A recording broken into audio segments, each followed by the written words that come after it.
And that ఇప్పుడు ఆమె అంటున్న సామాజిక న్యాయము, ఆమె ఏమైనా సామాజిక న్యాయం 10 ఏళ్ళుగా పాటించి ఫాలో అప్ చేసి ఆ దిశగా పరిపాలనలో ఏమైనా భాగస్వాములు అయి ఉంటే ఏమైనా దానికి ఒక వాల్యూ ఉండేదేమో. ఆమెకి అధికారంలో భాగస్వామ్యం లేదా, ఆమె మంత్రే కాదా, ఆ పార్టీ నిర్ణయాధికారం ఆమెకు లేనే లేదా. ఈ రోజు అందుకే అంటుంది తప్పు చేశారు, మా నాన్న తప్పు చేశాడు, సామాజిక న్యాయం చేయలేదు, ఇది చేయలేదు అని అంటానికి ఆమె కూడా క్రియేట్ చేసుకుంది, ఆ స్పేస్ క్రియేట్ చేసుకుంది. అప్పటి నుంచి రాసుంటే బాగుండేది. మనం కూడా అన్నాం కదా, ఆ రిజర్వేషన్ ఉమెన్ గురించి ఇప్పుడు మాట్లాడింది, పార్లమెంట్లో ఏం చేసింది, ఇప్పుడు జంతర్ మంత్రిలో ధర్నా ఏంటి అన్నామా లేదా. అధికారంలో ఉన్నప్పుడు వీళ్ళు ఎవరు మాట్లాడే కదా. అధికారాన్ని వాడి నిజంగా తెలంగాణ సోయితో పరిపాలించి కేసీఆర్ పరిపాలించుంటే ఈరోజు మన ఇద్దరు కూర్చొని మాడుకునే వాళ్ళం కాదు. అంటే ఇప్పుడు బాగా సంపాదించారు వీళ్ళు, భూములు కొల్లగొట్టారు, అన్ని కూడా ఎస్సీ ఎస్టీ బీసీల భూములే అన్న ఒక ఆరోపణ అయితే చాలా క్లియర్ గా ఉంది. ఆరోపణ కాదు, అది వాస్తవం కూడా 100%. అని ఎట్లా దీన్ని ప్రజలు రిసీవ్ చేసుకోండి. కర్రని అండి, ఆ కొండలు కరిగితే మంచిది, తలవ పార్టీ పెట్టి ఎవరి దగ్గర డబ్బులు పోతాయి కదా. అల్టిమేట్ గా డబ్బులు పోతే సంతోషం అంటాను నేను, పోయి ప్రజలు చేస్తుంది కదా, ఎందుకు ఆ పాప కోసం వీళ్ళకు. సో ఐ డోంట్ థింక్ ఈమె పార్టీ పెట్టడానికి అవకాశం లేదు అనలేము. నేను ఇంతకుముందు చెప్పా, తను పెట్టి నిజంగానే తండ్రి సోషల్ జస్టిస్ చేయలేదనుకుంటే నువ్వు చేయాలి, నేను రేపు రాబోయే రోజులు ఎలక్షన్స్లో పార్టిసిపేట్ కాను అని చెప్పాలి. ఇప్పుడు నా 4 వర్కింగ్ ప్లాన్లు పెడుతున్నా, ఒక ఎస్సీ, ఒక ఎస్టీ, ఒక బీసీ, ఒక మైనారిటీ అనాలి. అప్పుడు సీట్లు ఇచ్చేటప్పుడు అదే ఈక్వేషన్లో ఇవ్వాలి, ఇస్తే అప్పుడు ఏదైనా నమ్ముతారు. పైసలు కూడా ఇవ్వాలి వాళ్ళకి, మనీ రైట్. అంతే అంతే. అప్పుడు వాళ్ళు సీట్లు ఇస్తే కొట్లాడతారు, పాపం తమ్ముడే గెలుస్తారు. అంతేగాని ఊరికేనే ఇప్పుడు నీకు అధికారం లేకపోతే సోషల్ జస్టిస్, రేపు మళ్ళీ అధికారం వస్తే మళ్ళీ పడుకుంటా అంటే నాడు. నిజామాబాద్ నువ్వు చేసిన తప్పదే కదా, లేదా నీ పార్టీ ఎందుకు పోయింది, ఎందుకు కూడా ఎవడో పెట్టారు, మర్చిపోయింది ఆ అమ్మాయి. ఇప్పుడు కన్నా తండ్రి కూతుర్ని ఆ రకంగా పార్టీ పెట్టుకుంటుండే వదిలేస్తాడని అనుకుంటున్నారా మీరు? కేసీఆర్ అనేవాడు చాలా మొండిగడ్డం అండి. ఇంతకుముందు మీరు అన్నారు ఇంకా బిగుసిపోతాడు, ప్రెషర్ పెడితే ఇంకా బిగుసిపోతాడు, ప్రెషర్ పెడితే ఇంకా బిగుసిపోతాడు. కాబట్టి నాకు తెలిసి ఏమేదో ఉంటుందని పోతుందని వెంటనే రియాక్ట్ అయ్యి లేదా లేరా అని అనునయించేటువంటి ప్రయత్నం కేసీఆర్ అనేవాడు చేయడు. ఆయన నాకు చెప్పాడని చెప్పి కేటీఆర్ చేయాలి, ఆయన చెప్పాడని చెప్పి హరీష్ చేయాలి, ఆయన చెప్పాడని చెప్పి సంతోష్ చేయాలి తప్ప హీ విల్ నెవర్ నెగోషియేట్. మరింత డిప్రెషన్ లోకి వెళ్ళే కేసీఆర్ డిప్రెషన్కి ఏం పోతాడు, పోతాడు ఒక్కొక్క సందర్భంలో. 10 సీట్లు గెలిచినప్పుడు డిప్రెషన్లో పోయి రాజీనామా చేసి వదిలేవారేశాడు. అప్పుడు అందరం పోయి బతిలాడు. ఫ్యామిలీ మ్యాటర్ కదా, అదే ఫ్యామిలీ మ్యాటర్లో కూడా తల్లి ఉంది కోఆర్డినేట్ చేయడానికి. కానీ ఆమె చెప్పినా వినారు, అలా ఆమెను ఎప్పుడు ఇన్వాల్వ్ చేయడారు, భోజనాల్లో ఇన్వాల్వ్మెంట్ తప్ప. అంతే. ఆయన రాజకీయాల్లో పాపం మేడం ఇప్పుడు ఇన్వాల్వ్ అయింది లేదు. ఇప్పుడు హరీష్కి అడ్వాంటేజ్ అనుకోవాలా ఈ పరిణామం? ఇప్పుడు కేటీఆర్ని లీడర్గా, ఇప్పుడు కేటీఆర్ని లీడర్గా చూసే దాంట్లో ప్రజలంతా యాక్సెప్టెన్స్ ఆయనకు ఉందని అయితే నేను అనుకుంటలేను. మీకు హరీష్ రావుని 80% ఆయన ప్రెసిడెంట్ చేయడు, హరీష్ రావు చేయడు. అయితే కేటీఆర్ దగ్గర హరీష్ కాంప్రమైజ్ ఉండాల్సిందే, అది ఆయన చేయలేడు. అయితే కాదు, ఆయన ఎటో చూసుకుంటాడు, బీజేపీ వైపు ఇంకో వైపు చూసుకుని పోవాల్సిందే. గతంలో హరీష్ వెళ్ళిపోతే 20 మంది పోతారు, 30 మంది పోతారు అని ఉండేది, ఇప్పుడు 3 కూడా పోరు. ఆయన మళ్ళీ ఆయన దగ్గర డబ్బులు తీసి ఇంతకుముందు అనుకున్న పద్ధతిలో పార్టీలు నడపాల్సిందే. ఈ అంతా ఏమంటారు, కుక్కలు చెప్పని ఇస్తారు అవుతుంది అంతే. అతి త్వరలో ఎలక్షన్స్ వరకు వీళ్ళు నిలబడి మళ్ళీ అధికారంలోకి వచ్చే అవకాశం. అసలే అంతంత మాత్రం కాంగ్రెస్ ఫెయిల్యూర్ వల్ల లేచింది.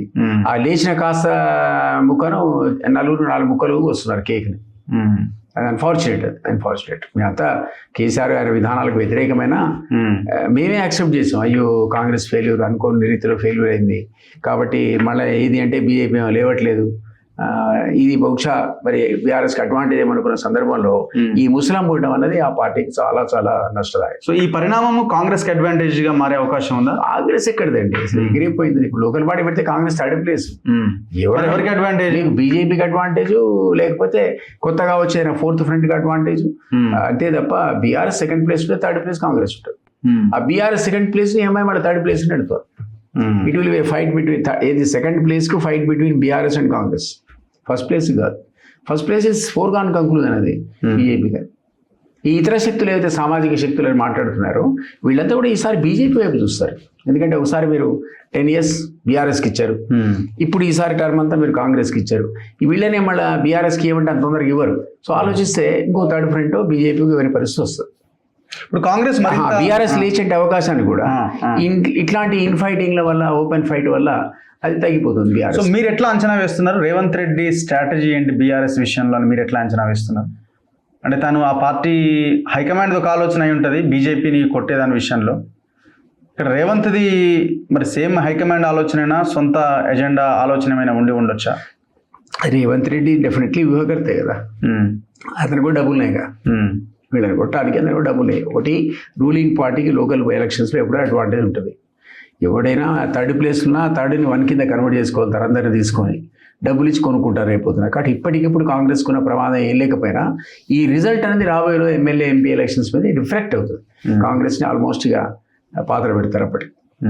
అందువల్ల ఈ రోజుకి రేవంత్ రెడ్డి చేయాలని ఏమీ లేదు, ఎక్సెప్ట్ మిగిలిన హామీలు నెరవేర్చి ఇదో నేను చెప్పినా చేసినా అని అనడం తప్ప.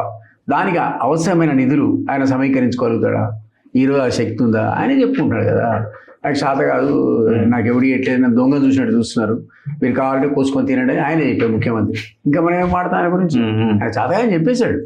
ఇప్పుడు లిక్కర్ అంశము కవితకి ఏమైనా ఇంకా ఆ అంశం గురించి మాట్లాడుకుంటారా జనం? ఆ జనంలో ఆ మాత్రపు చర్చ ఉంటుంది.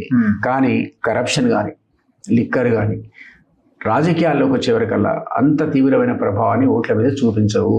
ఎందుకంటే మనం చూసాం, ఆయన జైలు పోతేనే ముఖ్యమంత్రి అయ్యాడని జోకులు వేస్తాడు కదా ముఖ్యమంత్రి. మరి నేను జైలు పోతే మరి ముఖ్యమంత్రి అవుతాను అనుకుంటే ఆయనకంటే ముందు చెల్లెలు పోయింది కదా అన్నాడు. సో అదో జోక్ అయిపోయింది. నేను జూబ్లీహిల్స్లో నేను చెప్పాను అనుకుంటా మీకు, ఓ రోజు ఎందుకో కారులో పోతుంటే అన్ని పోస్టర్లు ఉన్నాయి, సింహం వస్తుంది అని. ఎవడే సింహం అనుకున్నా ఐడియా రాలే. తర్వాత నెల రోజుల తర్వాత సింహం వచ్చింది, ఇక వేట మొదలైన వచ్చాయి. అరే ఎవడైనా వచ్చినోడేవాడు అసలు ఈ సింహం ఏంది, వేట ఏంటంటే రేవంత్ రెడ్డి అట. అంటే జైలు నుంచి వచ్చేది సింహం, తర్వాత వేట నిజంగానే వేటాడాడు, తన పద్ధతితో కొట్టాడు. ఈరోజు మనం చూసాం తొక్కి వచ్చి, అంటే ఎవరిని తొక్కాడు, తొక్కి అయితే వచ్చాడు అందరికి. ఇప్పుడు ప్రజలు ఆయన గురించి కూడా చర్చ మొదలుపెట్టారు అన్ఫార్చునేట్. అండ్ దాన్ని నిలుపుకుందామంటే డబ్బులు లేవని తనే చెప్పుకుంటాడు.